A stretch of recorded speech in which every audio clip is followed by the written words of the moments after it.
Good morning students.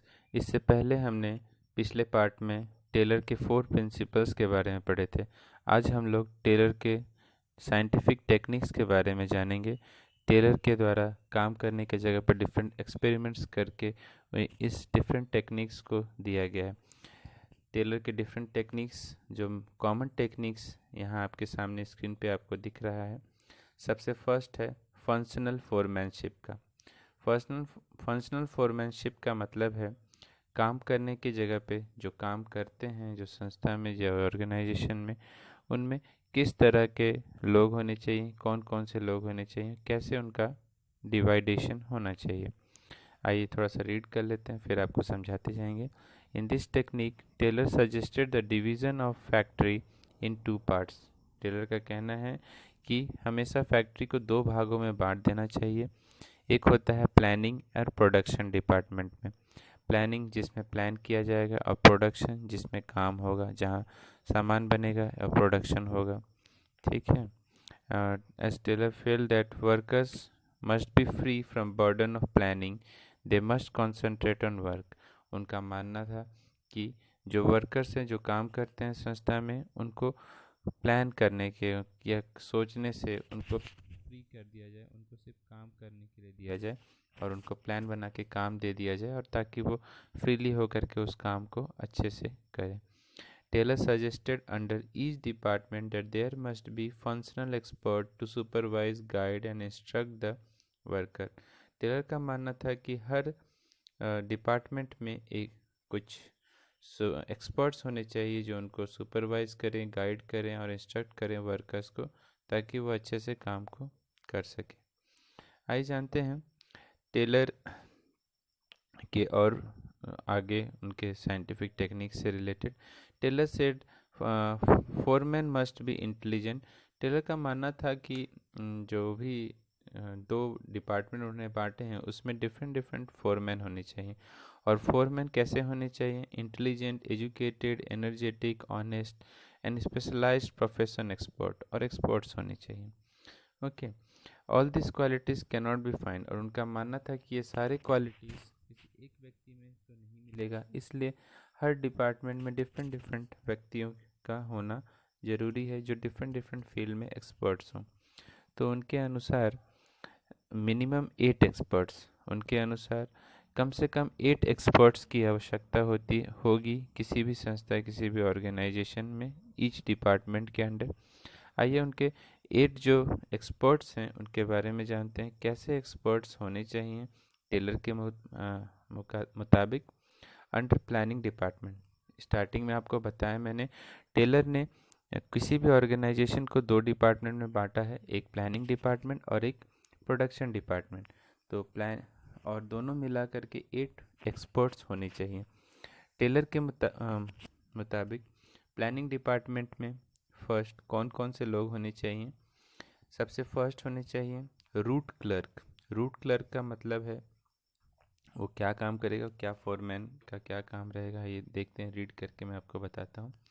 This foreman is responsible to fix up the sequence of steps for performing mechanical और manual job. Route clerk का क्या काम रहेगा? पूरा route chart बनाएगा, routine work बनाएगा, काम बताएगा कि कैसे स्टेप बाय स्टेप्स काम को करना है। अगला है instruction card clerk. Instruction card clerk का क्या काम रहेगा? This foreman is responsible for giving general instruction necessary to carry on the job in a specified manner. काम को सिस्टमेटिक तरीके से करने के लिए जनरल इंस्ट्रक्शन देने का काम रहेगा इंस्ट्रक्शन कार्ड क्लर्क का। नेक्स्ट है आपका टाइम एंड कॉस्ट क्लर्क। ये क्या देखेगा? This foreman is responsible to fix up the time for starting and completion of job. ये जो फोरमैन रहेगा वो समय देखेगा और काम कब कंप्लीट हो रहा है, इस चीज़ पे भी इसकी निगरानी रहेगी। Time and cost clerk means समय भी देखेगा और कितना खर्च लग रहा है उस काम को पूरा करने में, उसके बारे में निगरानी रखेगा। तो अब तक हमने 3 पढ़ा, route clerk, instruction card clerk, and third है time and cost clerk. Next है आपका fourth disciplinarian. The foreman is responsible for performance of job in orderly and systematic way.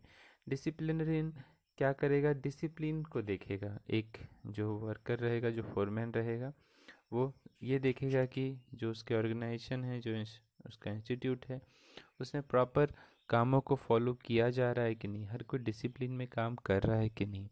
ठीक है, ये 4 फोरमैन हो गए आपके परचेज डिपार्टमेंट के। नेक्स्ट है आपका ऑपरेशनल डिपार्टमेंट, या आपका purchasing, I think planning department, जहाँ हम प्लान बनाएंगे। नेक्स्ट है आपका प्लानिंग के बाद ऑपरेशनल डिपार्टमेंट, जहाँ आप काम को अंजाम देंगे, जहाँ काम को करेंगे। तो वहाँ कौन कौन से ऑपरेशनल होने चाहिए? सबसे फर्स्ट है गैंग बॉस। गैंग बॉस का क्या काम है? He arranges all machines, tools and other resources required for performance of job so that there is no delay.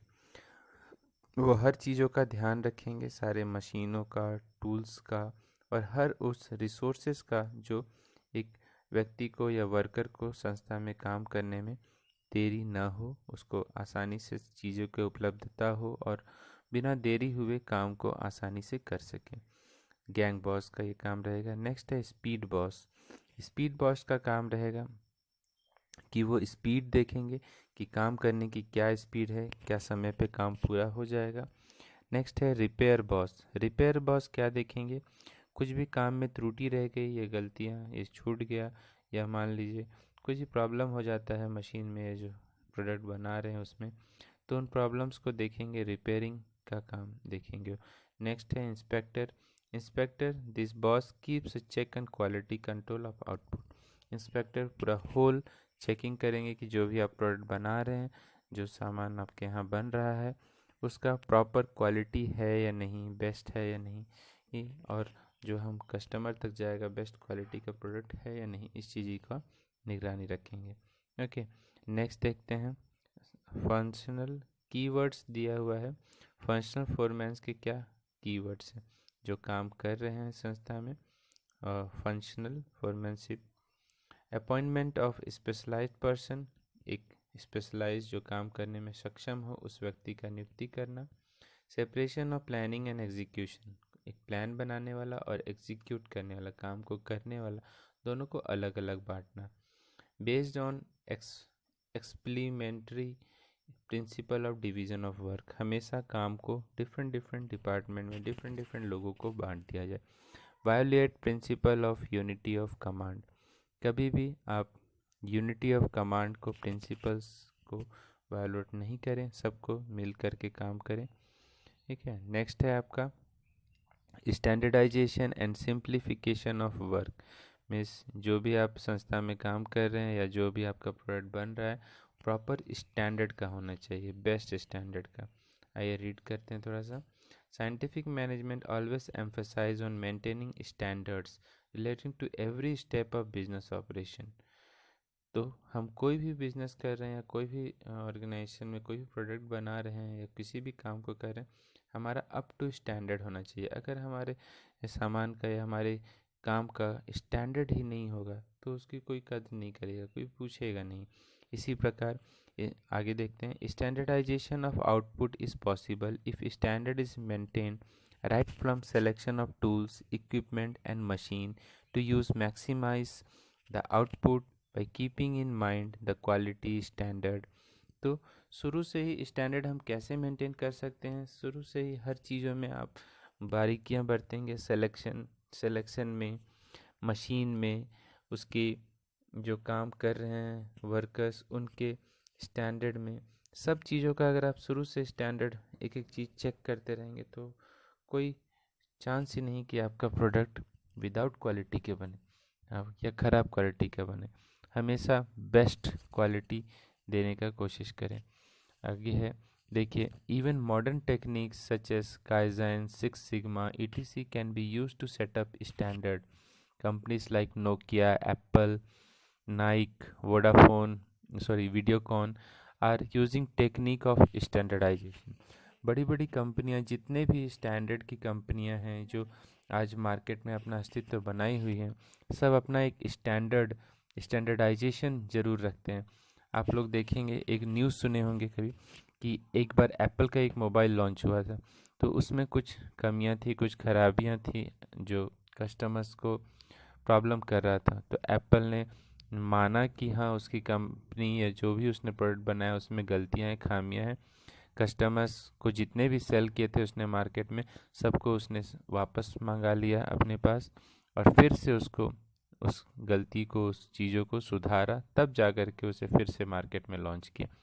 तो बड़ी जो कंपनियां होती हैं अपना स्टैंडर्ड ज़रूर देखती हैं, कि विदाउट स्टैंडर्ड वो काम नहीं करती, क्योंकि उनका पूरा बिजनेस उनके स्टैंडर्ड पे टिका है। अगर उनके प्रोडक्ट का स्टैंडर्ड ही नहीं रहा तो क्यों खरीदेंगे लोग, क्यों डिमांड करेंगे उनके प्रोडक्ट्स की। इसी प्रकार ऑब्जेक्टिव ऑफ स्टैंडर्डाइजेशन, स्टैंडर्डाइजेशन का क्या उद्देश्य है, क्या होता है? देखिए, to reduce the line of product to fix shape, size and characteristic. हमेशा to reduce the line of product, product का एक लाइन होता है, एक फिक्स टाइप होता है।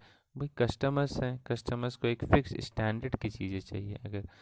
अगर वो स्टैंडर्ड के प्रोडक्ट लेने जा रहा है तो उसे हर चीज़ प्रॉपर सीक्वेंसली मिलना चाहिए। To allow interchangeably of manufactured parts and output among different department and branches to maintain quality standard, to set up performance standard of man and machine। तो ये आपको बताया, डिफरेंट डिफरेंट गाइडलाइंस है, different different objective है कि standardisation क्यों होना चाहिए, ताकि मैन सेकेंड पॉइंट है the allow interchangeably of manufactured parts. जो हम मैन्युफैक्चर किए हैं, जो प्रोडक्ट्स बनाए हैं, तो हर डिपार्टमेंट में बेस्ट तरीके से उसे प्रस्तुत किया जा सके। नेक्स्ट है to maintain quality standard, quality standards को मेंटेन रखे अपनी कंपनी। To set up performance standard for man and machine, जो भी सामान बना रही है, आदमी की, वर्कर्स का, रिक्रूटमेंट से लेकर के मशीन सिलेक्शन तक का हर चीज़ एक टू अप टू स्टैंडर्ड होना चाहिए, बेस्ट परफॉर्मेंस। आगे देखते हैं सिंप्लीफिकेशन क्या होता है। Simplification emphasize on elimination of unnecessary diversity of product size and types। Simplification means आप अपने प्रोडक्ट को जितना सिंपल रखेंगे, जितना सिंप्लिसिटी से प्रस्तुत करेंगे, उतना अच्छा आपका मार्केट में नाम होगा। जैसे देखिए, मार्केट में बहुत सारे ऐसे प्रोडक्ट हैं जो सेम एक ही कैटेगरी के हैं। तो एक ही कैटेगरी के हैं मीन्स लोग वैराइटीज़ ज़्यादा पसंद नहीं करते किसी किसी चीज़ में। देखिए, जैसे आपको एक एग्जांपल बताते हैं। A paper manufacturing company in USA reduced its varieties from 2000 to 200 which brought positive result for the company। इसको पेपर कंपनी पे थी, पेपर बनाती थी, उसकी 2000 वैरायटीज़ की पेजेस थे या पेपर्स निकलते थे, उन्हें वो छापते थे। लेकिन इतनी वैराइटीज़ थी, लोग कस्टमर्स कंफ्यूज ज़्यादा, तो उन्होंने अपने वैराइटीज़ को कम किया तो उसका पॉजिटिव रिजल्ट हुआ, और लोग उनके प्रोडक्ट्स को अच्छे से रेस्पेक्ट देने लगे, और बढ़िया उनका डिमांड आने लगा उनके प्रोडक्ट का। तो हमें अपने प्रोडक्ट को सिंप्लीफाइड रखना चाहिए, कि हाँ, मतलब आप जज कर सकें हाँ ये प्रोडक्ट अच्छा है। अब उसके ढेर सारे आप निकाल देंगे। जैसे आप लोग के सामने दंत कांति का मैं एक एग्जांपल देना चाहूँगा। दंत कांति के इतने सारे वैरायटीज़ आ गए कि कस्टमर कंफ्यूज कौन सा यूज़ करे। दंत कांति जूनियर, दंत कांति वेद शक्ति, दंत कांति ये, दंत कांति वो। तो ज़्यादा वैरायटीज से कस्टमर्स भी कंफ्यूज हैं। इसलिए हमें मार्केट में अपना जो प्रोडक्ट है उसको सिंप्लीफाइड रखना चाहिए, सिंपल तरीके से प्रस्तुत करना चाहिए, ताकि कस्टमर्स कंफ्यूज ना हो, उसको प्रॉपर तरीके से यूज़ कर सकें। तो यही है स्टैंडर्डाइजेशन और सिंप्लीफिकेशन ऑफ वर्क। मीन्स आप अपने प्रोडक्ट को एक स्टैंडर्डाइज तरीके का रखिए और अपने प्रोडक्ट को सिंप्लीफाइड रखिए। ठीक है। कीवर्ड्स, सिंप्लीफिकेशन, स्टैंडर्डाइजेशन और सिंप्लीफिकेशन एंड स्टैंडर्डाइजेशन, इससे क्या होगा, क्या फ़ायदा है? ब्रिंग यूनिफॉर्मिटी, सबको समानता लेके आएगा। अलाउस इंटरचेंजेबिलिटी मीन्स आप आपस में चेंज कर सकते हैं अपने प्रोडक्ट से, एक ही सेम प्रोडक्ट से तो इंटरचेंज कर सकते हैं। सेटिंग क्वालिटी स्टैंडर्ड, आपकी क्वालिटी की स्टैंडर्ड होगी। ये सब डिफरेंट हैं। आइए अब हम अगला देखते हैं, वर्क स्टडी। वर्क स्टडी क्या शो करता है? It ensures maximum production at minimum cost and getting best contribution from every factor. Means काम की पढ़ाई मीन्स काम की पढ़ाई का मतलब है टेलर के मुकाबले कि ज़्यादा से ज़्यादा प्रोडक्शन और कम से कम कीमत पे जो काम कर रहा है, कम से कम खर्च करके ज़्यादा से ज़्यादा प्रोडक्शन दे रहा है, अच्छे से अच्छा बेस्ट प्रोडक्शन दे रहा है, तो वो काम ज़्यादा सही है। आइए उस काम फैक्टर में क्या क्या चीज़ें मेंशन है, क्या क्या चीज़ें आती हैं, उनको देखते हैं। सबसे फर्स्ट है फैटिग स्टडी। ध्यान दीजिएगा, FATIGUE, फैटिग स्टडी। फैटिग का मतलब होता है यहाँ थकान, आपकी मानसिक थकान, मानसिक कमजोरी जिसे कह सकते हैं। हम अगर हम घर में काम कर रहे हैं तो घर में हमको फिजिकली हरासमेंट या फिजिकली थकान होता है, लेकिन अगर हम ऑफिस में बैठे हैं कहीं किसी ऑफिस में किसी जगह पे अगर ऑफिसली वर्क कर रहे हैं तो हमें वहाँ मेंटली थकान होता है। दिमाग एक समय के बाद, हम अगर कंटिन्यूस हम पढ़ाई भी करते रहें एक समय के बाद ऐसा लगता है कि हमें थोड़ा रेस्ट चाहिए, बस उस तरह से। तो डिफरेंट डिफरेंट हैं, अलग अलग थकान है। आइए इस थकान के बारे में पढ़ते हैं। फैटिग स्टडी मीन्स होता है थकान की पढ़ाई। आगे first, the frequency of rest intervals means आप अपने वर्कर्स को या आप जो काम कर रहे हैं संस्था में वो लोग को कितना गैप मिलता है, कितना रेस्ट मिलता है। नेक्स्ट है the duration of rest interval, कितना समय का उनका रेस्ट का समय होता है। The number of rest interval, कितने कितने टाइम आप कितना कितना नंबर है उनको इंटरवल का, उनकी छुट्टियों का, जिसमें वो रिलैक्स कर सकें। A person is bound to get tired when he is performing a job for a long period of time। कोई भी व्यक्ति लंबे समय से काम करके लगातार काम करते रहे तो वो थक जाता है। There is always need of rest interval, हमेशा काम के बीच में एक रेस्ट की ज़रूरत होती है। टेलर के मुकाबले Taylor suggested that the time period and frequency of rest interval should not be decided by wish and experience of manager, but to give scientific approach fatigue study must be conducted। अगर rest interval कोई ऐसे ही decide नहीं कर देना चाहिए, कोई manager अपने experience के आधार पर बोल दे कि हाँ इतने इतने टाइम अपने वर्कर्स को छूट देंगे, इतने इतने वर्क आवर्स में हम उनको रेस्ट इंटरवल देंगे, ऐसा नहीं।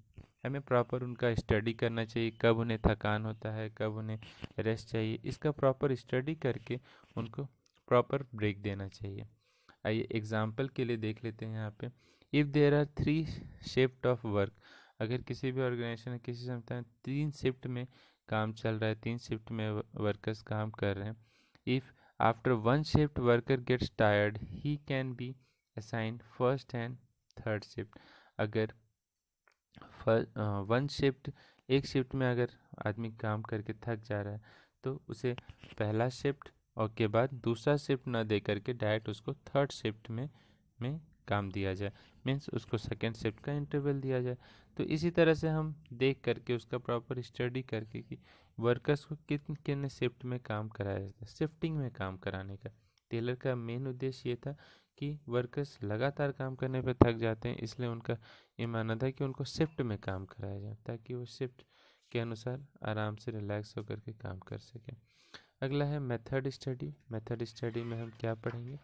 The method study technique of scientific management is conducted to find out one of the best method or way of performing the job which keeps production cost minimum and makes maximum use of resources of the organization। Method study में आपको, जैसे मैं starting में बताया कि कोई भी संस्था या कोई भी ऑर्गेनाइजेशन बस यही चाहती है कि उसका बेस्ट से बेस्ट प्रोडक्शन हो और अच्छे से अच्छा प्रोडक्शन हो और रिसोर्सेज का कम से कम इस्तेमाल हो, कम से कम उसकी रिसोर्सेज का इस्तेमाल किया जाए। ठीक है, तो उसी तरह से मेथड में हम यही चीज़ देखेंगे कि हमारे संस्था में कोई भी काम अगर हो रहा है तो उसमें कितना रिसोर्सेस लग रहा है और कितना जल्दी उस काम को किया जा रहा है, कितने समय में हो रहा है, इन चीज़ों को देखा जाएगा। आइए देखते हैं आगे। Taylor suggested that method of production should not be decided by rule of thumb. किसी भी मेथड को हम ऐसे ही अंगूठा छाप नियम के अनुसार नहीं लगा लें कि हाँ अपने एक्सपीरियंस पे मैं इतना एक्सपीरियंस हूँ, इस आधार पे आप इस तरह का काम करिए। तो ऐसा नहीं है, आपको प्रॉपर उसके लिए जज करिए, प्रॉपर देखिए उस काम को, एक्सपेरिमेंट करिए, तब उस काम को करवाइए वर्कर से, और उसको प्रॉपर देख करके, पूरा चेक करके। ये नहीं कि हाँ मैं अपने महान एक्सपीरियंसों के अनुसार मैं ऐसा मानता हूँ, ऐसा होना चाहिए। तो ऐसा टेलर का मानना है कि इस तरह की चीज़ें नहीं होनी चाहिए। आपको अपना एक्सपीरियंस छोड़ करके आपको प्रॉपर ध्यान देना चाहिए, और उसके आधार पे ही आप उसको काम करिए। आइए एग्जाम्पल से देख लेते हैं। Example, for production of shoes, there can be labor intensive method and machine intensive method. एक शू प्रोडक्शन कंपनी है, आप या तो मशीन यूज़ कर सकते हैं या तो हाथ से लेबरों से भी काम करवा सकते हैं। दो तरीका है। तो इसमें मैनेजमेंट को डिसाइड करना है कि किस काम में आपको ज़्यादा से ज़्यादा कम से कम कॉस्ट लगे और ज़्यादा से ज़्यादा आपका प्रोडक्शन हो। तो इन दोनों को कंपेयर करने के लिए आपको प्रॉपर स्टडी करना है इन चीज़ों का, कि क्या मशीन ज़्यादा बेस्ट रहेगा हमारी कंपनी के लिए, हमारी संस्था के लिए, या हमारे लिए लेबर मेथड या हम व्यक्तियों से काम कराएं तो वो ज़्यादा। दोनों को प्रॉपर स्टडी करें, जो हमारा कम से कम कॉस्ट ले वो हमें उस चीज़ों को हमें यूज़ करना चाहिए। आइए कीवर्ड्स हैं मेथड स्टडी में, finding best way of doing, अपने काम को आसान से आसान तरीके से करने का कोशिश करिए। Selection of best which minimises आपका कॉस्ट, आपके कॉस्ट को, आपके काम जो आप काम कर रहे हैं उस कीमत को कम करे और आपके बेस्ट से best satisfaction they. Devising the concept of assembly line, सब कुछ सीक्वेंस में हो। अगला देखते हैं टाइम स्टडी। टाइम क्या बताता है? Technique of time study is conducted to determine the objective of time study. Time study conduct किया गया है ताकि आपको डिफरेंट चीज़ें बताई जाए। आइए डिफरेंट चीज़ें क्या हैं बताता हूँ आपको। The standard time required to perform a job, किसी भी चीज़ के लिए काम का एक प्रॉपर टाइम सेट किया जाना चाहिए कि हाँ इस काम को इतने टाइम तक कर लेना चाहिए। Setting up standard target for workers के लिए एक प्रॉपर स्टैंडर्ड सेट करना चाहिए। Determining the number of workers required to perform a job, आपको वर्कर्स का कितनी संख्या की में वर्कर्स की ज़रूरत है किस काम को करने के लिए, इस चीज़ को भी ध्यान रखना है। Categorising the workers in efficient and inefficient categories, कौन वर्कर एफिशिएंट है कौन इनएफिशिएंट है, इस चीज़ का भी आपको ख्याल रखना है। आइए आगे देखते हैं standard of time. To conduct time study conduct करने के टेलर के द्वारा क्या सजेशन दिया गया, आइए देखते हैं। To conduct time study, Taylor suggested to observe an average worker when he is performing the job with a stopwatch in hand and note down the average time taken by the worker in completion of job। तो Taylor का कहना है कि कोई भी काम अपने अपने वर्कर को दीजिए और अपने हाथ में एक स्टॉप वॉच रखिए, और उस स्टॉप वॉच से चेक करिए कि आपका वर्कर उस काम को करने में कितना समय लगाता है, और उस आधार पे आप अपने वर्कर्स को जज कर सकते हैं कि अगर वो काम को जल्दी करता है तो समझिए कि हाँ आपके लिए बेस्ट है, और अगर वो फालतू समय में अपने टाइम को वेस्ट करता है और फालतू काम करता है और समय पे काम पूरा करके नहीं देता, मीन्स वो वर्कर आपके लिए वेस्ट है। इस तरह से टाइम स्टडी से हमको क्या पता चलता है? To find out standard time to perform job, किसी भी काम को करने के लिए क्या स्टैंडर्ड एक टाइम होना चाहिए। To set the standard target for workers, worker के लिए भी एक स्टैंडर्ड सेट किया जाए। To determine number of workers to be employed, और कितने वर्कर्स की ज़रूरत हो सकती है हमें उस प्रॉपर काम को उतने समय में काम करने के लिए। मोशन स्टडी क्या होता है? Scientific techniques of motion study is conducted और objective of motion study. Motion study means किसी भी संस्था में आप काम कर रहे हैं, किसी भी ऑर्गेनाइजेशन काम कर, कितने टाइम आप फालतू घूमते हैं इधर उधर, कितने टाइम आप काम नहीं कर रहे हैं, तो इस चीज़ों का मेंशन मोशन स्टडीज़ में किया जाता है। मोशन स्टडी में क्या चीज़ें बताई जाती हैं, आइए देखते हैं। To determine the movement of worker when they are performing the job, वो जब काम कर रहे हैं तो उनके मूवमेंट पे नज़र रखना कि अपने काम के दौरान उन्हें कितने बार इधर उधर फालतू के टाइम वेस्ट किए, फालतू के टाइम घूम करके बर्बाद किए। नेक्स्ट है to differentiate between productive and unproductive movement, मतलब कितने समय वो प्रोडक्टिव मूवमेंट किए और कितने टाइम अनप्रोडक्टिव, कितने टाइम मतलब मीन्स यूज़फुल के चीज़ों के लिए घूमे इधर उधर और कितने चीज़ अनयूज़फुल चीज़ों के लिए इधर उधर घूमे। For cutting down unproductive and wasteful movement, और अनप्रोडक्टिव और वेस्टफुल मूवमेंट को काटना है। और to design suitable equipment and tool to minimize unproductive movement of workers, और आप उनके लिए एक ऐसा प्रॉपर डिज़ाइन प्लान तैयार करके दीजिए कि उनका अनप्रोडक्टिव मूवमेंट ज़्यादा ना हो। आइए देखते हैं इसके मुताबिक क्या है। एक एग्जांपल दिया हुआ है, while observing N average worker, एक एवरेज किसी वर्कर को हम एग्जामिन कर रहे हैं।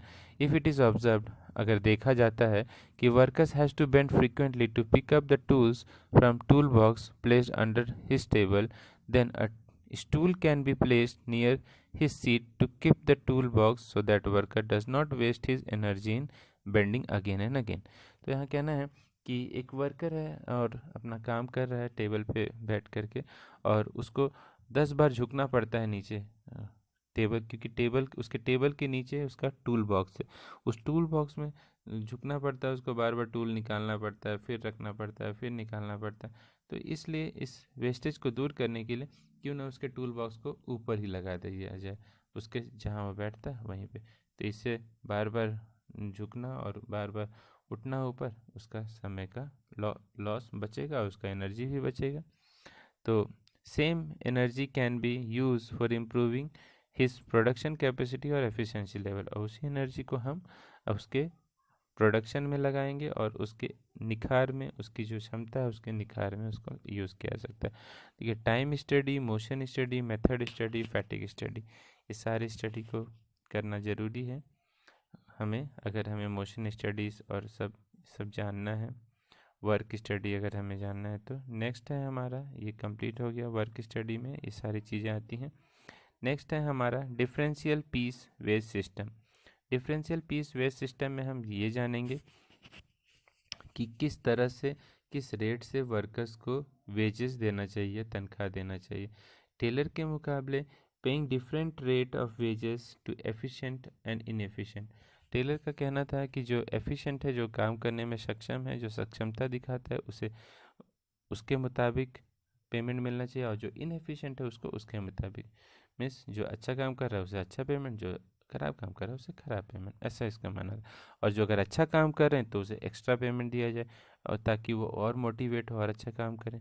Extra wages paid to efficient employees will motivate inefficient employees to come in the category of inefficient efficient employee, और इनएफिशिएंट एम्प्लॉयज़ को भी इससे मिलेगा कुछ नॉलेज कि हाँ, वो उसने अच्छा काम किया तो उसको अच्छा प्रमोशन मिला, अच्छा फ़ायदा मिला, तो अगर मैं भी अच्छा काम करूँगा तो मुझे भी उस चीज़ का प्रमोशन मिलेगा, या अच्छा कुछ और वेजेस बढ़ेगा मेरा। यही सब चीज़ों को, when payment is given according to number of units produce automatically the production will be maximize. अगर हम किसी व्यक्ति को या किसी वर्कर्स को इस आधार पे पेमेंट दें कि वो जितना सामान बना रहा है, जितना प्रोडक्शन कर रहा है, उसके आधार पे उसको प्रॉपर सैलरी दें, तो ऑटोमेटिकली आपका प्रोडक्शन बढ़ेगा। कि हाँ, व्यक्ति तो काम करेगा भाई, जितना ज़्यादा प्रोडक्शन होगा उतना ज़्यादा मेरा इनकम होगा। तो सीधी सी बात है, प्रोडक्शन से लिंक करके देखिए, एग्जांपल के आधार पे यहाँ टेलर ने बताया है कि अगर कोई व्यक्ति 100 यूनिट्स बनाता है, 100 साबुन मान लीजिए बनाता है हर रोज़, और प्रति यूनिट का दाम 50 रुपये है, तो वर्कर को कितने मिलने चाहिए? 500 रुपये मिलने चाहिए। तो स्टैंडर्ड रेट मीन्स काम करने की उसका जो रेट है, किराया दर है, और कितना वो आउटपुट देता है उसके मुकाबले। तो अगर वो उसी स्टैंडर्ड के मुकाबले अगर वो 12 यूनिट बनाता है, और उसी समय पीरियड में अगर वो 12 यूनिट बनाता है, तो उसको उसके रेट को भी डबल कर देना चाहिए। तो अगर मान लीजिए, अगर उतने ही समय पीरियड के लिए, टाइम पीरियड के लिए, एक दिन में ही मान लीजिए कोई व्यक्ति 12 यूनिट बनाता है, तो उसे 60 रुपये के हिसाब से, तो हायर आउटपुट जितना ज़्यादा देगा वो बना करके सामान, उसको उसके हिसाब से उसको रेट मिलेगा। तो 12 के हिसाब से 720 रुपये मिलेंगे उसको।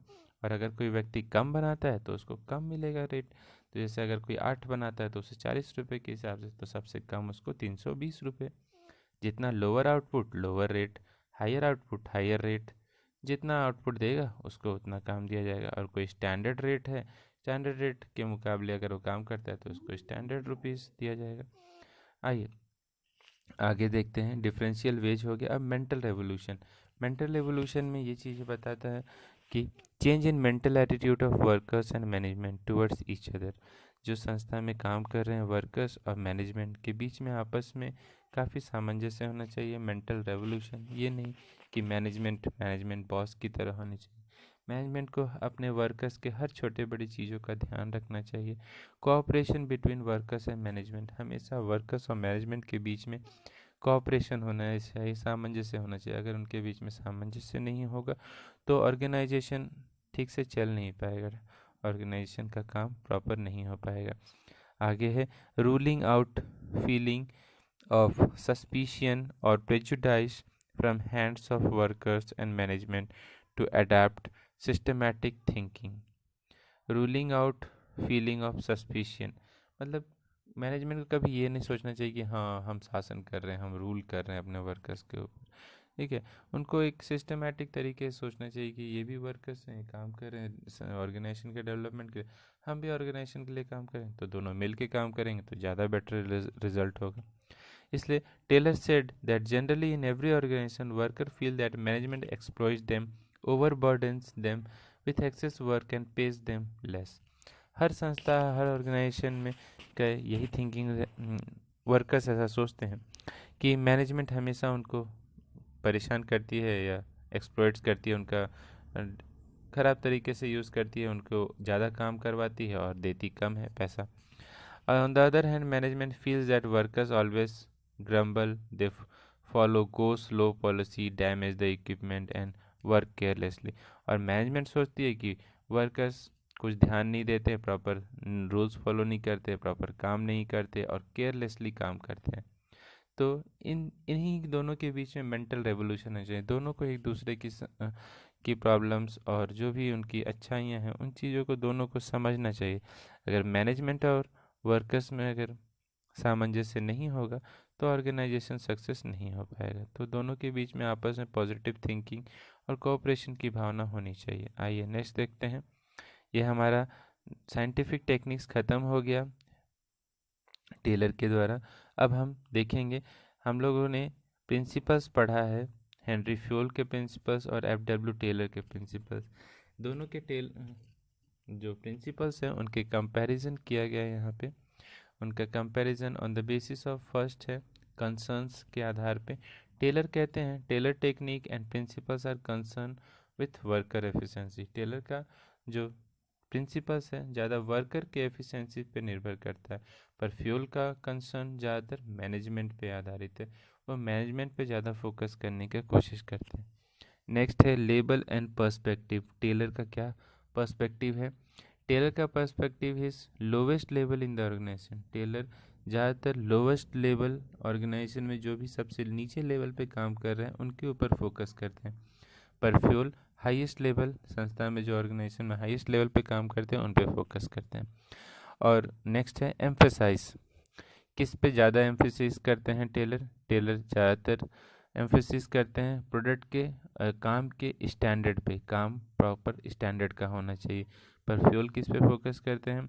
Late great emphasis on function of manager. Manager कैसा काम करता है उसके पे मुझे उनका ज़्यादा फोकस रहता है। ओके, नेक्स्ट है फोकस। किस पे ज़्यादा फोकस है?